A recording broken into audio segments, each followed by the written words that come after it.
नमस्ते। आज हम करंट अफेयर्स के लेक्चर में 2 जुलाई 2024 के करंट अफेयर्स को पढ़ेंगे और आज जो टॉपिक से हम शुरुआत करने वाले हैं वो बहुत ही ज़्यादा इम्पॉर्टेंट टॉपिक रहेगा, क्योंकि ये टॉपिक इमरजेंसी से रिलेटेड है और इमरजेंसी जो है वो हमारे देश में जो लगाई गई थी उसको 50 साल पूरे हुए हैं, इसीलिए ये टॉपिक न्यूज़ में रहा। और जब भी किसी चीज़ को 50 साल 100 साल पूरे होते हैं तो उस टॉपिक के ऊपर क्वेश्चन आने के चांसेस एग्जाम में ज़्यादा होते हैं, इसलिए ऐसे टॉपिक्स को आपको अच्छे से पढ़ के जाना है। और आज का पहला टॉपिक इमरजेंसी है। और इमरजेंसी ये कैसे रही है, क्या लगी, उसके क्या हुआ, क्यों लगाई गई, ऐसे कई सारे सवालों के जवाब ढूंढने की हर व्यक्ति कोशिश करता है इंडिया में, क्योंकि इमरजेंसी ये एक बहुत ही पॉपुलर और फेमस इवेंट रहा है जिसके ऊपर बहुत लोगों के कुछ कुछ सवाल है। तो आज सभी को अपने सवालों के जवाब मिल जाएंगे आज के लेक्चर में करंट अफेयर के। अगर किसी को भी करंट अफेयर की पीडीएफ लगती है तो अभी इस वीडियो के डिस्क्रिप्शन में जाइए, डिस्क्रिप्शन में एक लिंक है टेलीग्राम चैनल की, टेलीग्राम चैनल को ज्वाइन कीजिए और आपको वहां पे डेली करंट अफेयर के पीडीएफ मिलते रहेंगे। चलिए तो फर्स्ट टॉपिक को शुरू करते हैं और पहले टॉपिक का नाम है the story of emergency. Story of emergency से क्वेश्चन कहां आएगा, ये सबसे पहला सवाल। जानते हैं सभी लोग पॉलिटी में क्वेश्चन आता ही है इमरजेंसी ये टॉपिक से। दूसरी बात ये जाननी है कि post independence India, post independence ये भी यूपीएससी का एक टॉपिक है। ऐसे कई सारे टॉपिक देखिए, अगर आप साल भर करंट अफेयर अटेंड करते हैं तो आपका 60 to 70% सिलेबस करंट अफेयर से ही कवर होता है। जैसे इमरजेंसी क्या है, इसके लिए आपको कोई बुक पढ़ने की जरूरत नहीं, क्योंकि अभी हम ये करंट अफेयर में डिस्कस कर रहे हैं। तो करंट अफेयर में आपको ऐसे अलग अलग टॉपिक्स जो है ये डिस्कस करते हुए हर टॉपिक के बारे में इंफॉर्मेशन लेके उसको लिखना है और एंड में हम जो एमसीक्यू सॉल्व करेंगे उन एमसीक्यूज के आंसर्स आपको कमेंट सेक्शन में लिखने पड़ेंगे आज, और हर बार आप लिखते हैं और अच्छे से आप वर्क कर रहे हैं अपना। तो चलिए देखते हैं जो पहला टॉपिक है वो, इसका कंटेक्स्ट क्या है। याद रखिएगा वो दिन 25 जून का दिन था, 25 जून। इंडिया जो है ये 50 ईयर्स पूरे कर लेता है उस दिन को जिस दिन हमारे देश में इमरजेंसी लगाई गई थी। 1974 अगर भी हम पकड़े या फिर हम 1975 से 2025 तक जाएंगे तो 50th ईयर यानी 50 साल में हम एंटर हुए हैं। 50 साल हमने कंप्लीट नहीं किए, 2025 में 50 साल कंप्लीट करेंगे, इसीलिए यहां कहा जा रहा है कि वे एंटर्ड 58th ईयर, 50वें साल में हम एंटर हुए, क्योंकि इमरजेंसी आज के 25 जून को ही लगाई गई थी। 25 जून 1975 ये वो दिन था जिस दिन हमारे देश में इमरजेंसी लगाई गई थी। और यहां से 25 जून 2025 को हम 50 साल पूरे कर लेंगे इमरजेंसी को। बट अब ये 50वां साल शुरू हो चुका है जो कंप्लीट होगा 2025 में। तो अच्छे से याद रखिएगा जो जो चीज मैं बता रहा हूं। इमरजेंसी में सबसे पहले इमरजेंसी जो इंडिया में लगाई गई थी वो बहुत एक्स्ट्राऑर्डिनरी टाइम था इंडिया का। टोटल 21 महीने के लिए ये इमरजेंसी थी। 21 महीने आपके ऊपर इमरजेंसी लगना कोई मजाक बात नहीं थी। 21 मंथ का पीरियड था जो शुरू हुआ 1975 में और वो चला 1977 तक। इतने साल की ये इमरजेंसी थी। आप लोगों के राइट्स छीन लिए गए, आप लोगों के फ्रीडम यानी आप लोगों की लिबर्टी छीन ली गई, प्रेस का फ्रीडम छीन लिया गया, लोगों को अरेस्ट कर दिया गया, इलेक्शन कैंसिल कर दिए गए, रूल जो है वो डिक्री से जो चलता है, कोर्ट कुछ फैसले सुनाएगा और आपको उससे राहत मिलेगी, ये चीजें बंद हो गई। हर चीज पे रेस्ट्रिक्शन। ऐसे 21 महीने उस वक्त लोगों ने गुजारे। ये बात अलग थी कि हम में से काफ़ी सारे लोग अभी जो इस लेक्चर को देख रहे हैं वो उस वक्त वहाँ नहीं थे, इसलिए उन्होंने ये चीज़ एक्सपीरियंस नहीं की। बट जिन्होंने एक्सपीरियंस किया उनको इसका काफ़ी अच्छा एक एक्सपीरियंस है कि क्या क्या हो सकता है इमरजेंसी में। तो 21 महीने का समय कोई मजाक टाइम नहीं था। आगे की बात देखते हैं, जो बता रहा हूँ उसको अच्छे से समझिएगा। बैकग्राउंड ये है कि इमरजेंसी एक ऐसा टाइम होता है, इमरजेंसी का जो पीरियड था वो 25 जून 1975 को शुरू हुआ। डेट्स अच्छे से याद रखना। 25 जून 1975 को इमरजेंसी लगा दी गई। हमारी प्राइम मिनिस्टर थी इंदिरा गांधी और इमरजेंसी चली 21 मई 1977 तक। इंदिरा गांधी जो है उन्होंने स्पेशल प्रोविजंस यूज कर डाले जो कॉन्स्टिट्यूशन में दिए थे। कॉन्स्टिट्यूशन के आर्टिकल 352 आपको अलाउ करता था कि आप देश में नेशनल इमरजेंसी लगा सकते हैं और इंदिरा गांधी ने इस कॉन्स्टिट्यूशन का इस्तेमाल किया और हमारे देश में इमरजेंसी लगा डाली। इमरजेंसी तो देश में लग जाती है, इमरजेंसी लगने के बाद जितने भी एग्जीक्यूटिव थे उनके पावर खत्म, लेजिस्लेटिव के पावर खत्म, सबके पावर खत्म करके एक तरह से हम कहेंगे कि सब कुछ पावर सरकार ने अपने हाथ में लेने की यहाँ पे बहुत सारी कोशिशें रखी थी। इसके पीछे क्या कारण थे क्या नहीं, हर चीज़ आपको पता चलने वाली है। अभी अच्छे से हर चीज़ को सुनिएगा। देखिए अब अगली बात यह है कि डिक्लेरेशन ऑफ इमरजेंसी से क्या होता है। जब भी किसी देश में इमरजेंसी लगाई जाती है तो उस देश का जो फेडरल स्ट्रक्चर है, अगर आप सोच रहे फेडरल स्ट्रक्चर यानी क्या, फेडरल स्ट्रक्चर यानी दो सरकारें, एक सरकार होती है सेंट्रल गवर्नमेंट, एक होती है स्टेट गवर्नमेंट। तो सेंट्रल गवर्नमेंट और स्टेट गवर्नमेंट जो है, ये सिस्टम जो है ये फेडरल से चेंज होकर यूनिटरी बन जाता है। जो यूनिटरी सिस्टम होता है उसमें एक ही गवर्नमेंट होती है, पूरी सेंट्रल गवर्नमेंट, सेंट्रल के हाथ में सब कुछ होता है। इस तरह से ये इंडिया हमारा बदल गया था। इंडिया जिसको हम फेडरल देश कहते हैं वो देश मिलिट्री, वो देश यूनिटरी बनने लगा। यहाँ पे क्या हुआ, स्टेट गवर्नमेंट्स को डायरेक्शन देने के पावर जो है वो यूनियन ने अपने हाथ में ले लिए। स्टेट के पूरे पावर यूनियन को मिल गए। इतना ही नहीं तो बहुत ज़्यादा यूनियन की गवर्नमेंट जो, उनको सस्पेंड भी नहीं किया गया, फिर भी उनके जो काम करने के पावर्स थे वो पावर्स कहीं ना कहीं यूनियन के हाथ में, सेंटर के हाथ में चले गए। पार्लियामेंट जो होता है वो, लोकसभा का जो टर्म होता है वो आपको पता है 5 साल का होता है। 5 साल बाद लोकसभा डिसॉल्व होकर फिर से इलेक्शन होते हैं। लोकसभा का टर्म भी यहाँ पे बढ़ा दिया गया, 1 साल लगभग लोकसभा का टर्म बढ़ा दिया गया। 5 साल की सरकार 6 साल में बदल गई। सरकार 6 साल हम पे रूल करी। मेक लॉज भी बनाए गए, स्टेट लिस्ट पे यूनियन गवर्नमेंट ने लॉ बनाए। इतना ही नहीं तो यूनियन के जो एग्जीक्यूटिव पावर थे वो भी बढ़ा दिए गए। जैसे मैंने आपको बोला कि एग्जीक्यूटिव और लेजिस्लेटिव पावर छीन लिए गए। किसके छीन लिए गए, स्टेट के, और पूरे के पूरे पावर यूनियन के पास आ गए, पूरे के पूरे पावर सेंट्रल गवर्नमेंट के पास आ गए। आर्टिकल 352 कॉन्स्टिट्यूशन का जो है वो अलाउ करता है किसको, प्रेसिडेंट को, कि वो काउंसिल ऑफ मिनिस्टर्स के एडवाइस पे इमरजेंसी लगा सकते हैं। काउंसिल ऑफ मिनिस्टर के हेड होते हैं प्राइम मिनिस्टर। ये लोग के कहने पे प्रेसिडेंट इमरजेंसी लगा सकते हैं। इमरजेंसी लगाने के लिए देश में कुछ तो भी एक्टिविटीज़ होनी चाहिए। एक तो वॉर होना चाहिए, वॉर अगर चल रहा है तब भी इमरजेंसी लगाई जा सकती है, या फिर एक्सटर्नल एग्रेशन होना चाहिए, यानी इंडिया पे किसी देश ने अटैक करना चाहिए। उसी के अलावा आर्म्ड रिबेलियन होना चाहिए, यानी देश के देश में ही इंटरनली कुछ ग्रुप्स सरकार पे अटैक कर रहे हैं आर्म्स लेके, हथियार लेके, ये होना चाहिए। ये सब बेसिस पे इमरजेंसी लगाई जाती है। 1972 में इंस्टीड ऑफ आर्म्ड रिबेलियन जो ग्राउंड था ये इंटरनल डिस्टर्बेंस था। इंटरनल डिस्टर्बेंस को अमेंड कर दिया गया बाद में, इमरजेंसी लगने के बाद में। पहले हमारे कॉन्स्टिट्यूशन में जो ओरिजिनल वर्ड था वो था internal disturbance. Internal disturbance word अच्छा नहीं लगता, ऐसा लगता है कि देश में कुछ डिस्टर्बेंस चल रहा है, इसलिए बाद में हमने इस वर्ड को तो बंद कर दिया कॉन्स्टिट्यूशन में और वर्ड हटा के हमने नया वर्ड लाया जिसको आर्म्ड रिबेलियन कहा गया। बट उसके पहले जब इंदिरा गांधी ने लगाई थी तब वर्ड था, जो ग्राउंड था वो था इंटरनल डिस्टर्बेंस। उनका ये दावा था कि इंटरनल डिस्टर्बेंस इस देश में हो रहा है। क्या था ये इंटरनल डिस्टर्बेंस, सभी चीज़ें आपको पता चलेगी। उसके पहले आपको ये बता दूं कि this was the only instance of proclamation of emergency. एक ही बार अब तक देश में ऐसा हुआ है कि इस ग्राउंड पे इमरजेंसी लगी है। इसके बाद इसके भी कुछ टाइम में इमरजेंसीज लगी थी, और 2 इमरजेंसीज थी जो अभी आगे आपको बताऊंगा। बट वो इमरजेंसीज जो थी वो कहीं ना कहीं ग्राउंड ऑफ वॉर पे लगाई गई थी। इसके पहले जो इमरजेंसी लगाई गई थी वो 26 अक्टूबर 1962 में लगाई गई थी। तब इंडिया का चाइना के साथ वॉर चल रहा था इसलिए लगाई गई थी। उसके अलावा दिसंबर 1971 में लगाई गई थी। पाकिस्तान के साथ इंडिया का वॉर चल रहा था इसलिए इमरजेंसी लगाई गई थी। बट ऐसा हमारे देश में 1975 में पहली बार इंदिरा गांधी ने करके दिखाया कि इंटरनल डिस्टर्बेंस इस ग्राउंड पे भी हमारे देश में उन्होंने इमरजेंसी लगा डाली।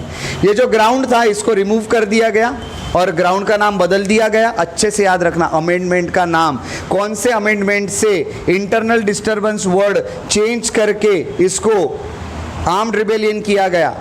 अमेंडमेंट का नाम है the constitutional amendment act 44th 1978 का। ऐसे करने वाली सरकार कौन सी थी, जनता गवर्नमेंट। इंदिरा गांधी की सरकार गिर गई, उसके बाद जनता गवर्नमेंट चुन के आई। ये सब कहानी अब आपको पता चलने वाली है। आखिर क्यों इंदिरा गांधी इलेक्शन हार गई, आखिर क्यों सरकार बदली, आखिर कैसे इंडिया को पहली बार नॉन कांग्रेस प्राइम मिनिस्टर मिला।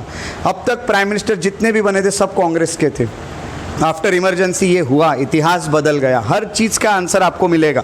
देखिए अब सबसे पहले देखते हैं क्या क्या और होता है।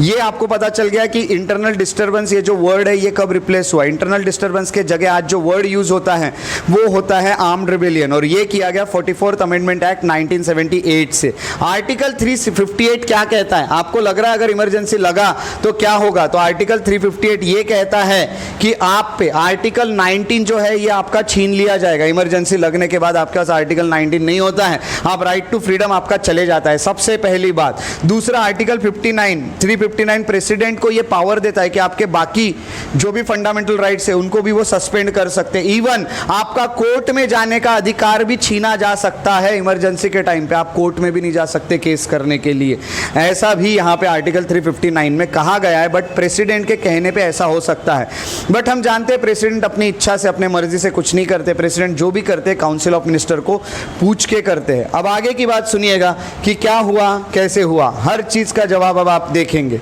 What were the political and social circumstances in India, जिस कारण ये इमरजेंसी लगाई गई। आखिर हमारे देश में ऐसा हुआ क्या था कि इमरजेंसी लगाई गई। 1974 का समय चल रहा था, ये कहानी सुनिएगा। 19 साल था 1974, स्टूडेंट्स की मूवमेंट चलने लगी। स्टूडेंट्स के मूवमेंट को कहा गया नवनिर्माण, रीजनरेशन इंग्लिश में जिसे कहते हैं। तो नवनिर्माण नाम की एक मूवमेंट थी, ये मूवमेंट गुजरात में शुरू हो गई। गुजरात में जो सरकार थी वो सरकार थी, अब यहाँ पे ये भी बता देता हूँ, चिमन भाई पटेल की। चिमन भाई पटेल करके जो है ये गुजरात के सरकार उन्होंने बनाई थी। और वहाँ पे स्टूडेंट्स का ऐसा कहना था, जो स्टूडेंट्स ने ग्रुप बनाए थे, कि ये सरकार करप्ट है, इस सरकार को हम बदलना चाहते, इनके खिलाफ मूवमेंट चला दी गई।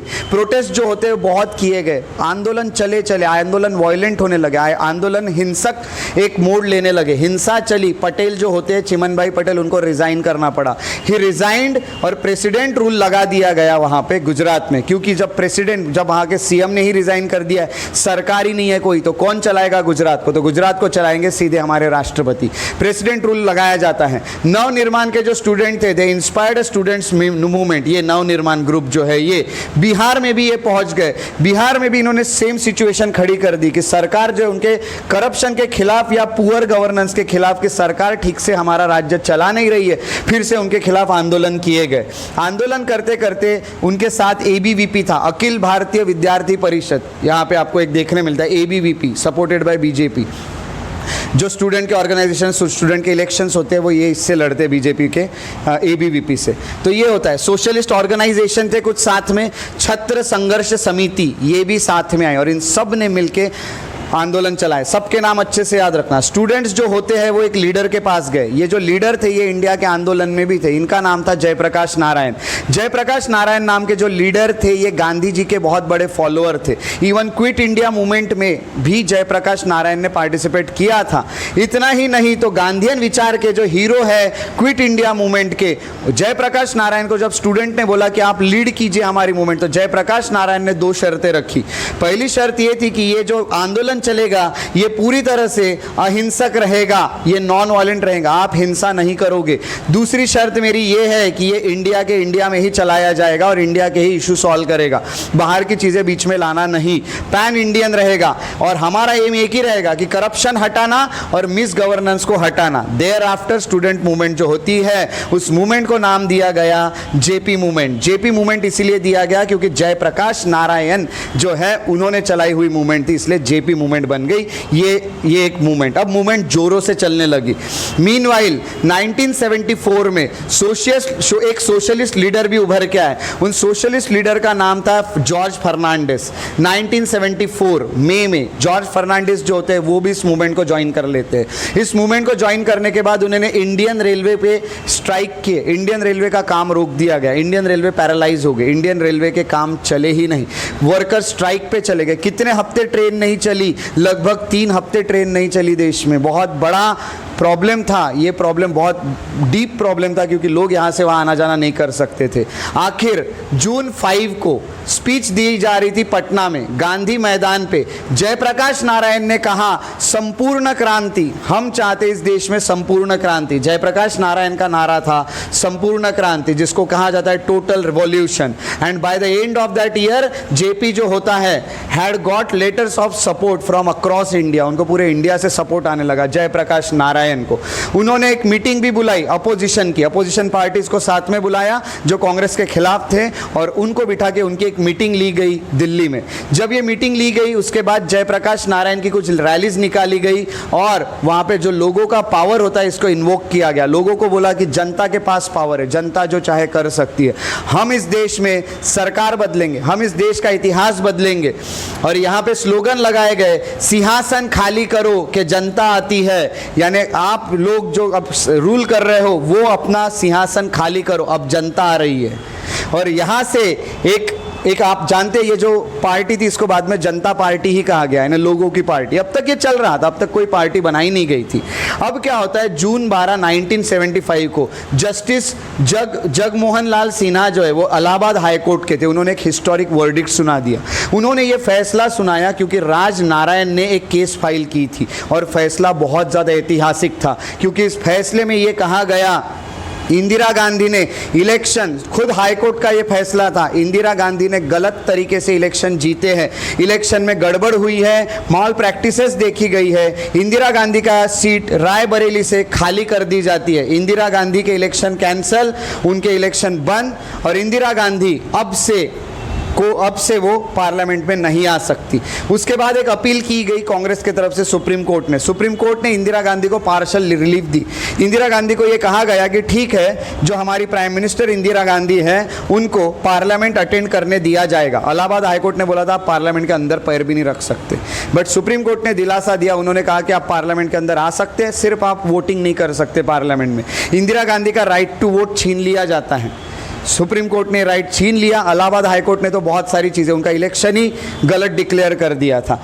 अब क्या होता है, as demand of her resignation, हर जगह से बड़े बड़े अपोजिशन से, ये मूवमेंट्स वालों से एक तरह से डिमांड आने लगी कि हमें इंदिरा गांधी का इस्तीफा चाहिए, इंदिरा गांधी रिजाइन करे।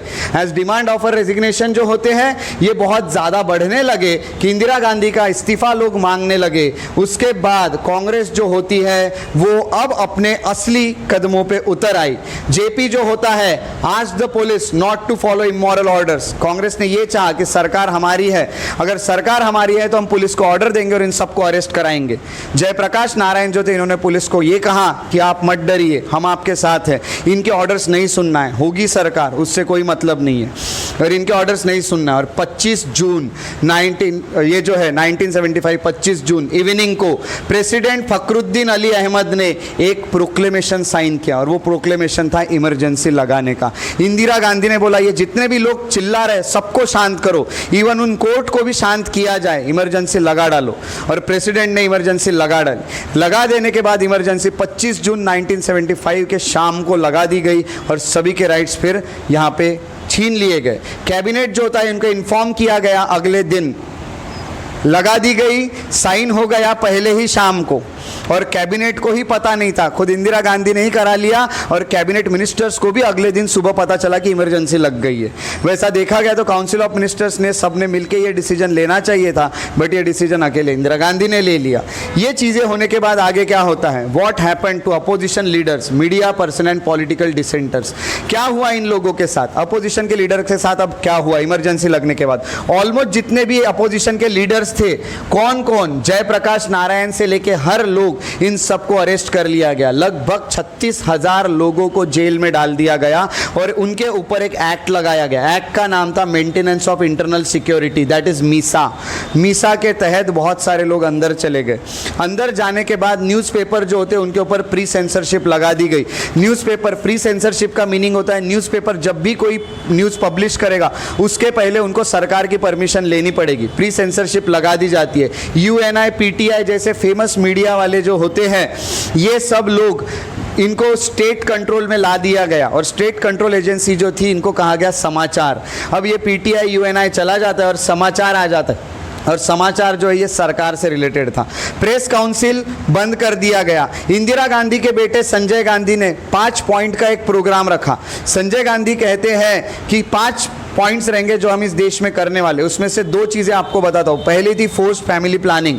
इसमें फोर्सफुली ये वो अप्लाई कर रहे थे कि हम दो हमारे दो, अब से ज़्यादा बच्चे नहीं होंगे, फैमिली प्लानिंग के साथ बच्चे होंगे, देश की पॉपुलेशन बढ़ाई नहीं जाएगी, फैमिली प्लानिंग रहेगी, 2 ही बच्चे अलाउ रहेंगे। इसके अलावा स्लम जो होता है उसको तोड़ दिया जाएगा, स्लम्स को क्लियर कर दो, कोई फर्क नहीं पड़ेगा कि किसको क्या होना, स्लम को तोड़ के अच्छे घर बनाए जाएंगे, कोई बीच में नहीं बोल सकता क्योंकि अब सब कुछ हो चुका है, अब इमरजेंसी लग चुकी है। स्लम्स को क्लियर कर दिया जाएगा। इस तरह के 5 मुद्दे उन्होंने उठाए थे सरकार में। ये होने के बाद अब आगे क्या हुआ कि लीगल चेंजेस क्या आए पार्लियामेंट में और कोर्ट में ड्यूरिंग इमरजेंसी। अपोजिशन जो है वो जेल में था, पार्लियामेंट ने, अब अपोजिशन तो रेडी है, अपोजिशन के सभी ज़्यादातर लीडर्स तो जेल में थे, पार्लियामेंट में अपोज करने वाला कोई नहीं था। ऐसे वक्त सरकार ने एक अमेंडमेंट पास किया और ये अमेंडमेंट था constitutional amendment act 38 constitutional amendment act पास कर दिया जाता है और उससे कहा जाता है कि इमरजेंसी वाले मैटर पे कोर्ट रिव्यू नहीं ले सकता है, जुडिशियल रिव्यू इमरजेंसी पे नहीं लिया जा सकता, यानी कोर्ट इमरजेंसी को नहीं रोक सकता।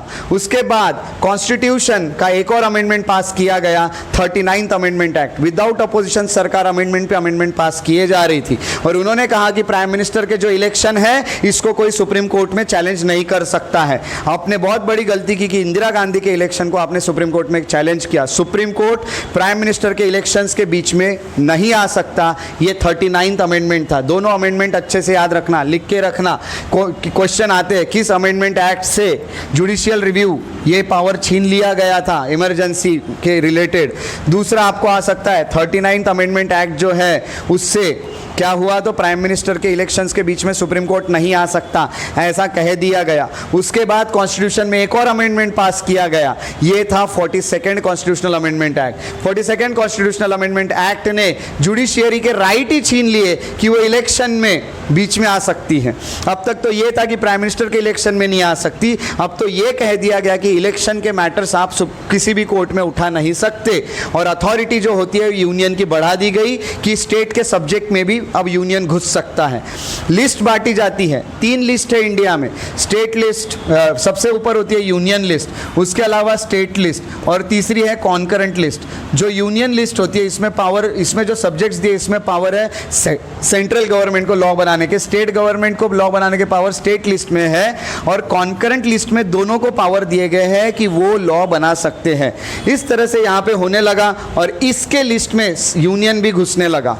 और बात ये थी कि पार्लियामेंट जो होता है unbridled power to amend the constitution, ये भी पावर पार्लियामेंट ने अपने हाथ में ले लिया। उन्होंने बोला कि जब हम किसी चीज़ को अमेंड करेंगे कॉन्स्टिट्यूशन के तो जुडिशियरी ने बीच में नहीं आना है, जुडिशियरी हमारे बीच में नहीं आ सकती है। यही सब होने लगा और पार्लियामेंट ने बनाए हुए जितने भी लॉ थे वो जुडिशियल रिव्यू से बाहर कर दिए गए। जुडिशियल रिव्यू क्या होता है, जब भी कोई गलत लॉ बनता है तो कोर्ट के पास ये पावर होती है कि कोर्ट उस लॉ को बंद करा सकता है, कोर्ट उस पावर को वॉइड डिक्लेयर करा सकता है। ये पावर थी, ये सब पावर कोर्ट की छीन ली गई और कोर्ट के पास कोई पावर नहीं बची। What prompted Indira Gandhi to lift the emergency, अब इमरजेंसी इंदिरा गांधी ने अचानक उठा क्यों ली, ये भी सवाल उठता है। क्या जवाब है इसका, कुछ भी नहीं, पता नहीं क्यों, no apparent reason. Indira Gandhi ने डिसाइड कर लिया कि इमरजेंसी को 1977 के अर्ली टाइम में मैं बंद कर दूंगी और इंदिरा गांधी ने फाइनली इस इमरजेंसी को बंद कर दिया गया। जैसा ये हुआ, इमरजेंसी होने के बाद इलेक्शंस होते हैं। इंदिरा गांधी ने जैसे इमरजेंसी हटाई, इस देश में इलेक्शन हुए। 1977 के इलेक्शन में इंदिरा गांधी की हार हुई क्योंकि इंदिरा गांधी ने जो किया वो शायद लोगों ने पसंद नहीं किया। उसके बाद बात अलग है कि ये जब नई सरकार है उसके कुछ समय बाद फिर से ये सरकार गिर गई और इंदिरा गांधी फिर से देश की प्राइम मिनिस्टर बनी क्योंकि शायद लोगों को ये फील हुआ कि इंदिरा गांधी एक बेहतर प्राइम मिनिस्टर है। चलो, उन्होंने इमरजेंसी लगाई, वो बात अलग थी, बट उसके बावजूद इंदिरा गांधी जितने काम करके गई देश के लिए, शायद उतने सारे काम कोई दूसरा प्राइम मिनिस्टर ना कर सके। इंदिरा गांधी ने सिर्फ इमरजेंसी नहीं, बहुत सारे अच्छे अच्छे काम भी किए थे। Indira Gandhi was the powerful, most powerful prime minister of India, ये भी आप कह सकते। उतना पावरफुल प्राइम मिनिस्टर अब तक कोई मिलना ये बहुत मुश्किल है, ठीक है। बट इंदिरा गांधी ने अपनी पावर यहाँ पे दिखाई। बट लोगों ने इंदिरा गांधी को हरा दिया, इंदिरा गांधी इलेक्शन हार गई, जनता पार्टी को सरकार बनाने का मौका मिला, जनता पार्टी को भी मेजॉरिटी में सीट्स नहीं मिली, जनता पार्टी को अलग अलग पार्टीज के साथ हाथ मिलाने पड़े, जनता पार्टी के साथ जनसंघ आ गया, कांग्रेस, एक कांग्रेस का ही दूसरा पार्ट बना था, कांग्रेस में स्प्लिट हुआ था, वो भी यहाँ पे आ गए, सोशलिस्ट आ गए, भारतीय लोकदल आ गए, ये सब लोगों ने मिलकर अलायंस बना के सरकार बनाई। बट इतने सारे लोगों की मिलीजुली अलायंस कितने साल चलेगी? आखिर सपोर्ट निकलने लगे, सरकार गिर गई, इलेक्शन फिर हुए, इंदिरा गांधी फिर आगे प्राइम मिनिस्टर बनी। बट यहाँ पे इंडिया को पहले नॉन कांग्रेस प्राइम मिनिस्टर मिले और उन प्राइम मिनिस्टर का नाम था मोरारजी देसाई। कभी भी क्वेश्चन आए तो याद रखना, इंडिया के पहले non Congress prime minister Morarji Desai थे और वो जनता पार्टी गवर्नमेंट के थे। जनता पार्टी वो ऊपर के से उनको नाम मिला है मूवमेंट्स के बाद। अब क्या एफर्ट्स डाले गए जनता गवर्नमेंट ने? जो भी डैमेज किए थे इमरजेंसी से, उसमें जनता गवर्नमेंट का क्या रोल था? जनता गवर्नमेंट ने जो चीज़ें बदली गई थी उसको फिर से रिकवर करके लाया। जनता गवर्नमेंट तो कुछ साल ही रूल कर पाई, बट उतने साल में आते बराबर जनता गवर्नमेंट ने 42nd अमेंडमेंट एक्ट से इंदिरा गांधी ने जो जो चेंजेस किए थे उन चेंजेस को फिर से ठीक करने की कोशिश की। फिर से उन्होंने जुडिशियल रिव्यू की पावर दे दी जुडिशियरी को, और एक अच्छी खबर देश को मिल गई कि अब अगर कोई गलत इस पे इमरजेंसी लगाता है तो कोर्ट उसके बीच में आ सकता है। ये हुआ, इमरजेंसी के बीच में कोर्ट आ पाया क्योंकि जनता गवर्नमेंट बन गई। Mandated that every proclamation of emergency, उन्होंने ये भी कहा कि इमरजेंसी जो पहले लगाई गई थी डायरेक्टली एक रात में डिसाइड करके शाम को प्रोक्लेमेशन साइन किया गया, मिनिस्ट्री को सुबह बताया गया, अगली बार ऐसा नहीं होगा। अब जब भी इमरजेंसी लगेगी हाउस ऑफ पार्लियामेंट में वो रेजोल्यूशन रखा जाएगा। अगर पूरे पार्लियामेंट के हाउस जो है लोकसभा, राज्यसभा, ये दोनों अगर उस रिजोल्यूशन को पास करते हैं तभी इमरजेंसी कंटिन्यू रहेगी, अदरवाइज इमरजेंसी बंद हो जाएगी। इसका मतलब कि अब निर्णय सिर्फ एक व्यक्ति डिसीजन नहीं लेगा, डिसीजन अब पूरे मेंबर ऑफ पार्लियामेंट्स लेंगे कि इमरजेंसी लगानी है कि नहीं। Unless it was approved special majority से, वो भी 2/3 लोगों ने हाँ बोलना चाहिए जो प्रेजेंट और वोटिंग है, तभी ये हो सकता था, अदरवाइज इमरजेंसी लैप्स हो जाएगी। ये चीज़ें हुई। दूसरा उन्होंने क्या किया, 44th अमेंडमेंट एक्ट से इंटरनल डिस्टर्बेंस, ये वर्ड चेंज कर दिया। जैसे मैंने आपको बताया, इसके ऊपर आपको क्वेश्चन आ सकता है। इंटरनल डिस्टर्बेंस वर्ड ये 44th अमेंडमेंट एक्ट से चेंज करके इसके जगह लगाया गया था, वो था आर्म्ड रिबेलियन। आर्म्ड रिबेलियन आया। अब इमरजेंसी के 3 है। आर्टिकल 352 में दी है national emergency. National emergency 3 grounds पे लगाई जा सकती है। नेशनल इमरजेंसी लगाई जा सकती है वॉर, एक्सटर्नल एग्रेशन और आर्म्ड रिबेलियन। अब इंटरनल डिस्टर्बेंस ये वर्ड वहाँ नहीं रहा। शाह कमीशन बिठाई जनता गवर्नमेंट ने और रिपोर्ट मांगी थी कि इमरजेंसी लगाने पे क्या इफ़ेक्ट्स हो सकते हैं, क्या ख़राब चीज़ें हो सकती हैं इमरजेंसी लगाने के, क्या बैड इफ़ेक्ट्स हो सकते हैं। और यहाँ पे यही कहा गया कि भाई देखो, सबसे पहले तो आपकी लिबर्टीज़ छीनी जाती हैं, जो लोगों के राइट्स है वो चले जाते हैं इमरजेंसी लगने के कारण। और ये जो डिसीजन है वो अच्छा नहीं था, ये शाह कमीशन ने डिक्लेयर कर दिया। उसके बाद इमरजेंसी ने इंडिया के पॉलिटिक्स को कैसे बदल दिया। जनता का जो एक्सपेरिमेंट था, it gave India first non Congress government. पहली बार इमरजेंसी के कारण हमारा इंडिया का पॉलिटिक्स बदलने लगा। अब तक कभी भी ऐसा नहीं हुआ था कि कांग्रेस की सरकार नहीं आई हो। हर साल कांग्रेस की सरकार चुन के आई थी अब तक इमरजेंसी लगने के पहले। हर साल प्राइम मिनिस्टर कांग्रेस से बना। इमरजेंसी लगने के बाद पहली बार इंडिया को नॉन कांग्रेस गवर्नमेंट वाला प्राइम मिनिस्टर मिले। और उसके अलावा यहाँ पे दिखाए गए एंटी कांग्रेसिज्म। लोगों ने ये दिखाया कि सिर्फ कांग्रेस ही सब कुछ नहीं है, कांग्रेस के अलावा बाकी जो पार्टीज़ हैं इनको भी मौका मिलना चाहिए। इमरजेंसी ने इंदिरा गांधी के इंडिया को एक नए यंग लीडर भी दिला के दिए। जैसे कुछ लोग इमरजेंसी के कारण मिले क्योंकि उन लोगों ने बहुत सारे जो ये चले बाहर हड़तालें या जो भी चलाए गए वो सब में वो शामिल थे। जैसे लालू प्रसाद यादव एक नए लीडर इंडिया को मिले, जॉर्ज फर्नांडिस, अरुण जेटली, रामविलास पासवान, ये सब लोग लीडरशिप लेके आए इमरजेंसी के कारण ही। उसके बाद पोस्ट इमरजेंसी पार्लियामेंट जो था, यहाँ पे सोशल फोर्सेस भी आपको देखने मिले, जनसंघ और सोशलिस्ट, ये लोग भी आए। अब उसमें अपर हिंदुत्व, अपर कास्ट भी आपको देखने मिले। इतना ही नहीं तो लोहाइट करके एग्रेरियन लोग होते हैं, ये भी देखने मिले, और आर्टिसनल कास्ट भी देखने मिले, आर्टिस्ट लोगों के भी कास्ट देखने मिले। अलग अलग कास्ट ऑफ पार्लियामेंट में आने लगी। इतना ही नहीं तो रिप्रेजेंटेशन ओबीसी का भी बढ़ने लगा। ओबीसी बहुत ज़्यादा आने के कारण आखिर सरकार को ये निर्णय लेना पड़ा, जनता गवर्नमेंट को, कि एक कमीशन बिठानी पड़ेगी और सोचना होगा कि क्या इस देश में ओबीसी को रिजर्वेशन देने चाहिए क्या। और यहाँ फैसला लिया गया था वो एक कमीशन के रिपोर्ट के बाद जिसका नाम था मंडल कमीशन। जनता गवर्नमेंट ने मंडल कमीशन बनाई और यहाँ पे ये सोचा गया कि ओबीसी अदर बैकवर्ड क्लासेस को भी रिजर्वेशन मिलेगी क्या। इस तरह से इमरजेंसी की पूरी कहानी है, जिसमें हमें ये देखने मिला कि इंडिया की पॉलिटिक्स इमरजेंसी ने कैसे बदल दी। हमको ये देखने मिला कि इमरजेंसी से जनता गवर्नमेंट ने कैसे चीज़ों को ठीक किया। उसके बाद हमें ये पता चला कि आखिर इंदिरा गांधी ने अचानक से इमरजेंसी कैसे क्या उठा ली। हमें ये देखने मिला कि पार्लियामेंट में क्या चेंजेस आ गए, कोर्ट में क्या चेंजेस आ गए। हमें ये पता चला कि अपोजिशन के लीडर्स के साथ, मीडिया पर्सन के साथ, पॉलिटिकल लोगों के साथ क्या हुआ इस इमरजेंसी के वक्त। इतना ही नहीं तो इमरजेंसी के पॉलिटिकल और सोशल सर्कमस्टांसेस इंडिया में क्या रहे, ये सब सिचुएशंस है। तो ये हमें पता चलने मिली है पहले हमारे टॉपिक से, स्टोरी ऑफ इमरजेंसी। और इस पे क्वेश्चन अभी इसीलिए पढ़ाया गया है क्योंकि आने वाले 2025 में इसके ऊपर क्वेश्चन आ सकता है, क्योंकि 25 में ये 50 साल पूरा कर लेगा इमरजेंसी। तो इमरजेंसी टॉपिक अच्छे से डीप में पढ़ के रखिए ताकि आप अच्छे से इसमें वर्क कर सके। ठीक है, तो ये यहाँ पे आपको देखने मिलता है पहला करंट अफेयर। और ये जो पहला करंट अफेयर था इसका जो सोर्स था ये था इंडियन एक्सप्रेस। ठीक है, इंडियन एक्सप्रेस। उसके बाद अगले करंट अफेयर की ओर बढ़ते हैं। अगला करंट अफेयर है ब्लैक सी को लेके। ब्लैक सी कोई ना कोई मैप में रहती है, अभी जो मैप में है वो है ब्लैक सी। अगर ब्लैक सी की बात करें तो ज्योग्राफी में ये सिलेबस जाते हुए दिखता है। ब्लैक सी का सिलेबस ज्योग्राफी में जाएगा। रशिया के जो डिफेंस मिनिस्ट्री है उन्होंने ऑर्डर दिया अपने ऑफिशियल्स को कि रेस्पॉन्स प्रिपेयर करके रखो क्योंकि यूएस घुस रहा है, यूएस आ रहा है, प्रिपेयर हो जाओ।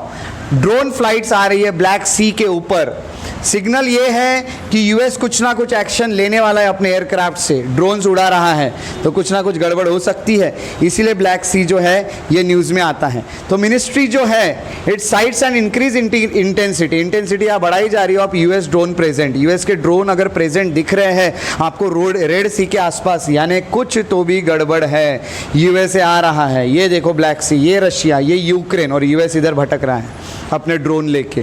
तो कुछ ना कुछ गड़बड़ करने की ज़रूर सोच रहा है। रशिया और यूएसए के रिलेशन अच्छे नहीं हैं। कोल्ड वॉर के टाइम से ही इन दोनों के रिलेशन बहुत ख़राब है और आज भी रिलेशन बहुत अच्छे नहीं हैं, इसीलिए दोनों एक दूसरे पे नज़र लगा के बैठे हुए। और ये आ रहा है इधर, तो यहाँ यही कहा जाता है कि इनका इन्वॉल्वमेंट दिख रहा है। यूएस एंड नाटो कंट्रीज़ भी आ रही है। तो North Atlantic Treaty Organization NATO बनाए गए थे कोल्ड वॉर के समय। ये सब लोगों की एक ट्रीटी थी जो अटलांटिक वाले अलग अलग देश थे और वो यूएसए के साइड वाले थे। तो यूएसए के साइड वाले ये, दूसरे वॉर्सो वाले, यूएसएसआर वाले, ऐसे दो आपको देखने मिलते हैं। तो नाटो कंट्रीज भी देखने मिल रही है और यूक्रेन के कॉन्फ्लिक्ट में आ रहे हैं तो यूक्रेन की साइड ले सकता है यूएसए। रशिया को अब होना पड़ेगा और ज़्यादा सतर्क रहना पड़ेगा। अब बहुत ज़्यादा उनको ध्यान से हर सिचुएशन को संभालना पड़ेगा कि रशिया पे कोई गड़बड़ ना हो जाए। तो ब्लैक सी, मैंने आपको ब्लैक सी बताया। ब्लैक सी जो होता है इसके ऊपर क्वेश्चन आने के चांस है इस बार। ब्लैक सी जो होता है यहाँ पे आपको Russia, Ukraine, Romania, Bulgaria, Turkey, ये सब यहाँ पे आपको देखने मिल रहे हैं, जॉर्जिया। अब मैंने आपको देश तो मार्क करा के दिए। देखिए ब्लैक सी जो होता है इसको एक और नाम है, इसको यूक्साइन सी भी कहा जाता है। Black Sea is also known है Euxine Sea, is one of the major water bodies and famous inland sea of the world. World की बहुत फेमस सी में से एक रेड सी है।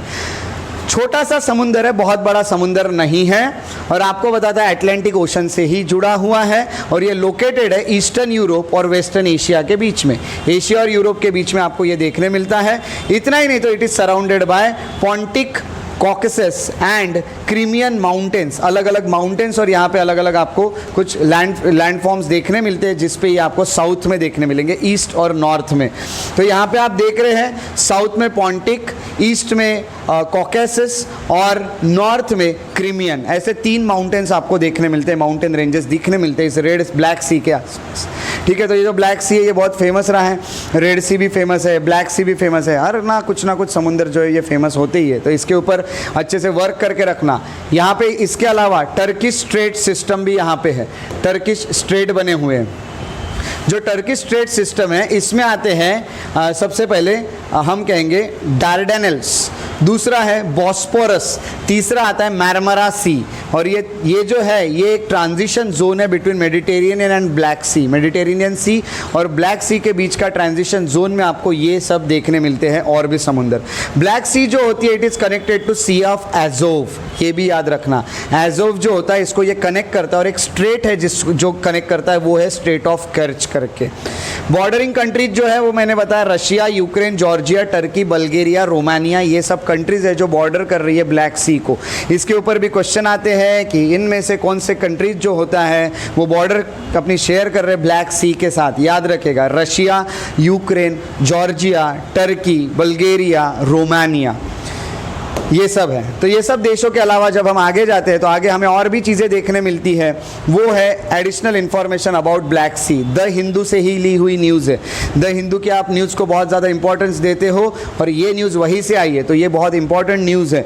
ब्लैक सी जो होता है वो वर्ल्ड्स लार्जेस्ट बॉडी है, वाटर बॉडी है, in which bottom water never mixes with shallower water. ये याद रखना, ये देश का ऐसा सबसे बड़ा समुंदर है। मैं ये नहीं बोलूँगा कि ये सबसे बड़ा समुंदर है, बट सबसे बड़ा ऐसा समुंदर है जिसमें कभी भी नीचे का जो पानी है वो ऊपर के पानी के साथ मिक्स होता ही नहीं है। आप कुछ भी कर लो, ऊपर का पानी ऊपर का अलग, नीचे का पानी अलग, और ऐसे कंडीशन जहां नीचे का पानी और ऊपर का पानी मिक्स नहीं होता है, ऐसे कंडीशन को मेरोमिक्टिक कहते हैं। याद रखना, ये मेरोमिक्टिक, ये भी वर्ड है जो ज्योग्राफी में आपको आ सकता है, meromictic. As a result deeper water जो होता है कंप्लीटली एनॉक्सिक होता है, वहां पे ऑक्सीजन आता ही नहीं है, क्योंकि ऑक्सीजन ऊपर के वाटर में होता है। ऊपर से एब्जॉर्ब, यानी जो पानी होता है उसमें ऑक्सीजन कहाँ से आता है, सराउंडिंग जो भी ऊपर आपके एयर है वहाँ से आता है। अब एयर से आ रहा है तो ये ऑक्सीजन जो ऊपर का पानी ले रहा है नीचे के साथ मिक्स नहीं हो रहा है, नीचे के पानी में ऑक्सीजन ही नहीं है, तो ये बहुत मुश्किल सिचुएशन होती है। सी वाटर जो होता है flows into Black Sea basin from Mediterranean जाता है वाया, ये मैंने आपको एक स्ट्रेट का नाम बताया है, बॉस्फोरस। तो सी वाटर जो होता है वो भी फ्लो होता है इसमें, और फ्रेश वाटर जो होता है एंटर होता है यूरोपियन रिवर्स से। इसमें आपको सी वाटर और रिवर वाटर्स भी देखने मिलते हैं, जैसा डैन्यूब रिवर है उसका भी पानी इसको मिलता है। एज अ रिजल्ट जो सैलिनिटी होती है वो बढ़ने लगती है with the depth from about 18 PPT. 18 PPT होता है, 18 पीपीटी यानी पार्ट्स पर 1000, यानी 1000 में 18 पार्ट होते हैं। फॉर एग्जाम्पल मैं अगर 1000 लीटर पानी निकालूँ तो उसमें 18 पीपीटी यानी 18 लीटर आपको सॉल्ट देखने मिलेगा, यानी किलो ले लो, 1000 किलो पानी में 18 किलो देखने मिलेगा। ऐसा एक एग्जाम्पल बता रहा हूँ आपको, सिर्फ इसको बोलते हैं पीपीटी। तो इतना पीपीटी होता है, तो आप देखोगे तो ऊपर के पानी में इतना है और आप सरफेस पे आओगे अबाउट 22 पीपीटी है इन डीप वाटर। तो आप देख रहे हो ऊपर के पानी में सॉल्ट का जो क्वांटिटी है वो कम है, नीचे के पार्ट जो पानी उसमें सॉल्ट की कम क्वांटिटी जो है वो ज़्यादा है। वाटर मास जो होता है इसको कोल्ड इंटरमीडिएट लेयर भी कहा जाता है, क्योंकि देखिए CIL एक लेयर होती है जो सेपरेट करती है ऊपर के पानी को नीचे के पानी से। फॉर एग्जांपल ये एक लेयर है, इसके बाद अलग पानी दिख रहा है नीचे का और इसके ऊपर अलग पानी दिख रहा है, तो ये जो लेयर होती है इस लेयर को CIL कहा जाता है। CIL यानी कोल्ड इंटरमीडिएट लेयर, ये सब होता है। और below 200 metre bacterial decomposition of biomass sinking from shallow water consumes all available oxygen, है ना। थोड़ा थोड़ा आप नीचे जाओगे 200 मीटर के नीचे, पानी में ऑक्सीजन की कमी है। ऑक्सीजन की कमी होने के कारण जो भी बैक्टीरिया है जो अंदर डिकम्पोजिशन कर रहा है उसके लिए उनको ऑक्सीजन की ज़रूरत पड़ती है, तो ये जो ऑक्सीजन होता है ये पूरा एब्जॉर्ब करने लगते हैं और नीचे ऑक्सीजन वैसे ही खत्म होने लगता है। एनारोबिक मेटाबॉलिज्म जो होता है of other bacteria causes formation of hydrogen sulphide. तो यही सब चीज़ों से फिर जो भी चलेगा इनका ये मेटाबॉलिज्म जो भी वो वर्क कर रहे हैं उस कारण फिर वहाँ से निकलता है हाइड्रोजन सल्फाइड। तो कुछ कंडीशन जो है वो फेवरेबल नहीं है बायोलॉजिकल स्पीसीज़ के लिए, क्योंकि वहाँ पे पानी में ऑक्सीजन कम है, तो बहुत सारे जो स्पीसीज़ है उसमें रह नहीं सकते हैं। ऐसा ये एक समुंदर है जिसको हम कहते हैं ब्लैक सी। ब्लैक सी इसको नाम दिया गया है और ब्लैक सी के बारे में आपने पढ़ा, एक ऐसा समुंदर है जिसमें नीचे का पानी ऊपर के पानी के साथ मिक्स नहीं होता, और ऐसे कंडीशन को मेरोमिक्टिक कंडीशन कहा जाता है। तो अगली हमारी न्यूज़ जो थी ये थी ब्लैक सी को लेके, और इसका जो सोर्स था वो था द हिंदू।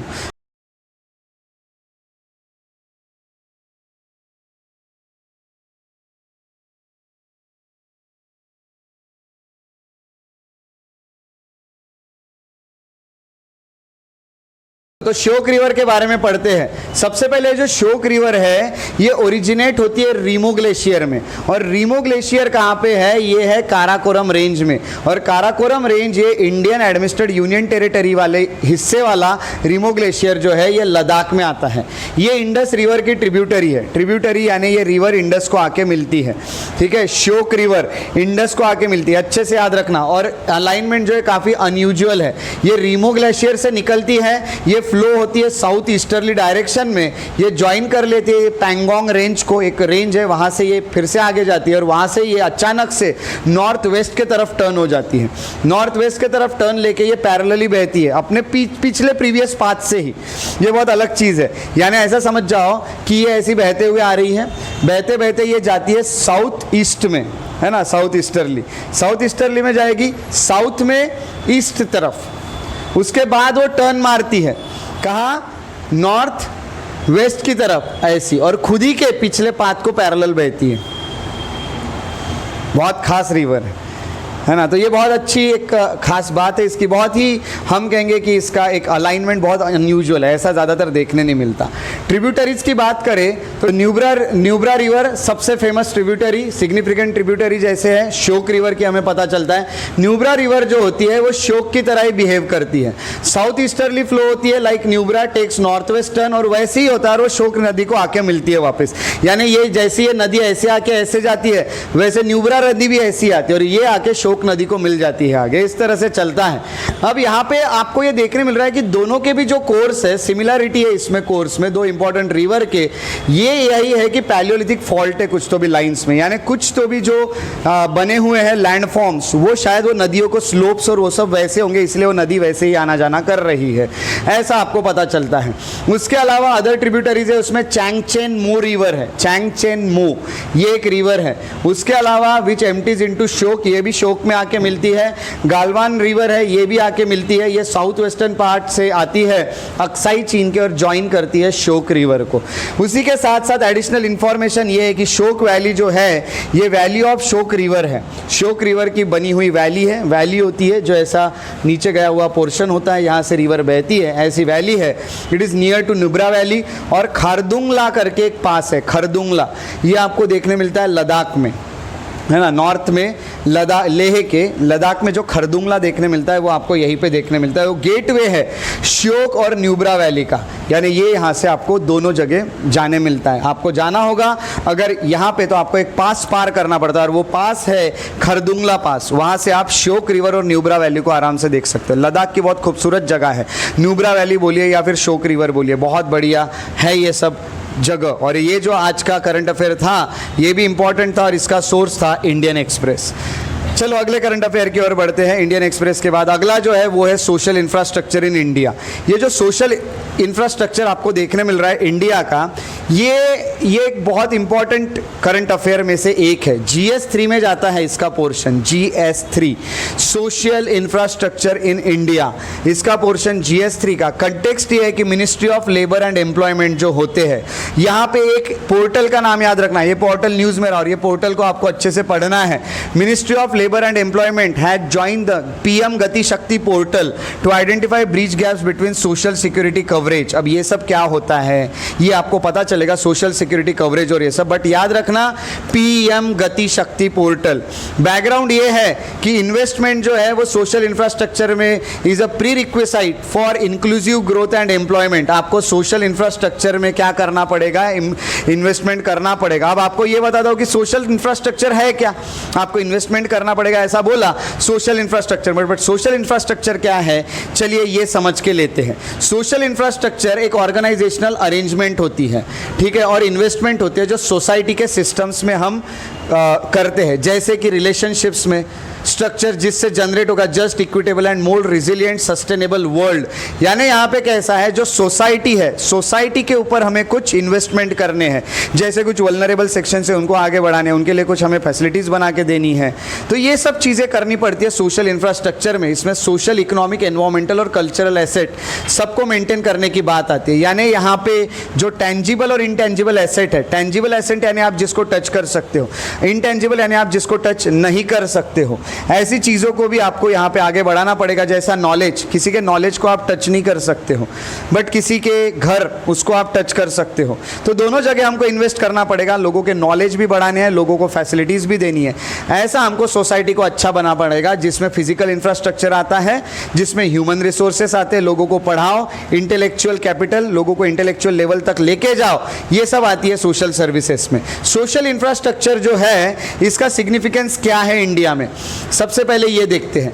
आपको ये बता दूं कि इससे इंक्लूसिव ग्रोथ होती है। हम कहते हैं सबका साथ सबका विकास। अगर हमें सबका विकास करना है, सबको साथ में लेके करना है, तो हम लोगों को ज़रूरत है हर एक सेक्शन तक पहुंचने की। हमको हर एक सेक्शन तक पहुंचने के लिए इंक्लूसिव ग्रोथ करनी पड़ेगी, गरीबी हटानी पड़ेगी, इनइक्वालिटी यानी असमानता जो है इसे ख़त्म करना पड़ेगा, ह्यूमन रिसोर्सेज बढ़ाने पड़ेंगे, एजुकेशन इंप्रूव करना पड़ेगा, लोगों के स्किल लेवल्स इंप्रूव करने पड़ेंगे, और हमें इंडिया का जो डेमोग्राफिक डिविडेंड है, यानी इंडिया में कितने लोग काम कर सके, कितने लोग पढ़े लिखे, ये सब चीज़ों पे हमें अच्छे से ध्यान देना पड़ेगा। हमें अपवर्ड सोशल मोबिलिटी पे जाना पड़ेगा, सोशल वेलबींग यानी सोसाइटी के वेलबींग के लिए सोचना पड़ेगा, और इंडिया की सिचुएशन अच्छी करनी पड़ेगी। इससे हमारे देश में सोशल डेवलपमेंट गोल्स भी पूरे होते हैं। हमारे जो सोशल डेवलपमेंट गोल्स जो हमको सेट करके दिए, पूरे वर्ल्ड में सेट करके दिए, हर कंट्री उसको फॉलो करती है, उसमें पॉवर्टी भी है, इनइक्वालिटी ख़त्म करना, ऐसी वैसी सभी बातें आती हैं। तो यहाँ से हम अगर काम करते हैं तो सस्टेनेबल डेवलपमेंट गोल भी पूरा हो जाता है। ऊपर से हम पोल्यूशन भी कम कर लेंगे, कार्बन फुटप्रिंट्स भी आता है, क्लाइमेट चेंज को भी हम रोक पाएंगे अगर लोगों को अच्छे से सिखाया जाए, हर चीज़ में अच्छे से काम कराया जाए। और वही है कि सिटीज़न जो होंगे उनको ये देश मिलेगा रहने जैसा और एक अच्छा देश। ये होने के अलावा आपको बता दूं कि इसके कुछ चैलेंजेस हैं। देखिए चैलेंजेस क्या है, हर चीज़ इतने आसानी से नहीं होती है। सबसे पहला है एजुकेशन, हेल्थ। इनकी बात करें तो पैसे ही नहीं है कि फ्री में लोगों को, बहुत सारे लोगों को पढ़ा सके। हम अगर सोचे कि हमें बहुत सारे लोगों को बहुत हायर एजुकेशन देने हैं तो बात आ रही है फंडिंग की, क्योंकि इसके अलावा भी और काम है। हेल्थ फैसिलिटीज सबको फ्री में दे ऐसा अगर सोचे तो पॉपुलेशन बहुत सारी है, हमारे पास उतने पैसे ही नहीं है। उसके अलावा सोशल इंफ्रास्ट्रक्चर में लो प्राइवेट सेक्टर पार्टिसिपेशन, मैं बोल रहा हूँ कि लोगों के लिए ये बना के दो, लोगों के लिए बस स्टॉप बना के दो, लोगों के लिए रेलवे स्टेशन अच्छा करके दो। तो प्राइवेट सेक्टर उसमें ज़्यादा ध्यान नहीं देते क्योंकि उनको पता है यहाँ से इनकम कम मिलेगी, इन्वेस्टमेंट उनके ज़्यादा नहीं है। अगला है ह्यूमन रिसोर्सेस जल्दी अवेलेबल नहीं है, जैसे ट्रेन टीचर्स नहीं है, टीचर्स को खुद को कुछ नहीं आता है, वो आपको क्या पढ़ाएंगे। स्कूल के बच्चों को टीचर्स स्पेलिंग सिखा रहे हैं, उनको खुद को स्पेलिंग नहीं आती है। ऐसे टीचर्स अगर रहने लगे तो कहाँ से बच्चे सीखने वाले, कहाँ से उनको नॉलेज मिलेगा। दूसरा है हाईली स्किल्ड हेल्थ प्रोफेशनल्स, है ना, जो हाईली स्किल्ड हेल्थ प्रोफेशनल है, अच्छे अच्छे डॉक्टर्स, उनकी भी हमारे यहाँ कमी देखने मिल रही है। प्लानिंग की हमारे यहाँ कमी है, ये एक और प्रॉब्लम है। ये 3 प्रॉब्लम्स के अलावा चौथा प्रॉब्लम देखिए, इनइक्वालिटी, अफोर्डेबिलिटी। हर व्यक्ति जिनके पास सैलरी कम है वो बहुत सारे फैसिलिटीज़ तक पहुंच नहीं पा रहा है, इसलिए वो पिछड़ रहे हैं, वो पिछड़े हुए समाज बन गए हैं। और अगला है लोगों में अवेयरनेस नहीं है, लोगों को पता ही नहीं सोशल इंफ्रास्ट्रक्चर क्या होता है। अभी आप करंट अफेयर पढ़े तो हमको पता चल गया है, हम लोग प्रिपरेशन कर रहे हैं इसलिए हमको पता चल रहा है। बट बाहर जाके आप किसी से सवाल करो, उसमें से देखना 10 में से कितने लोगों को सोशल इंफ्रास्ट्रक्चर ये नाम पता है। जब पता ही नहीं तो लोग सरकार को कहाँ से बोलेंगे कि हमारे ऊपर आप इन्वेस्ट करो। ये सब प्रॉब्लम्स हमारे देश में देखने मिलते हैं।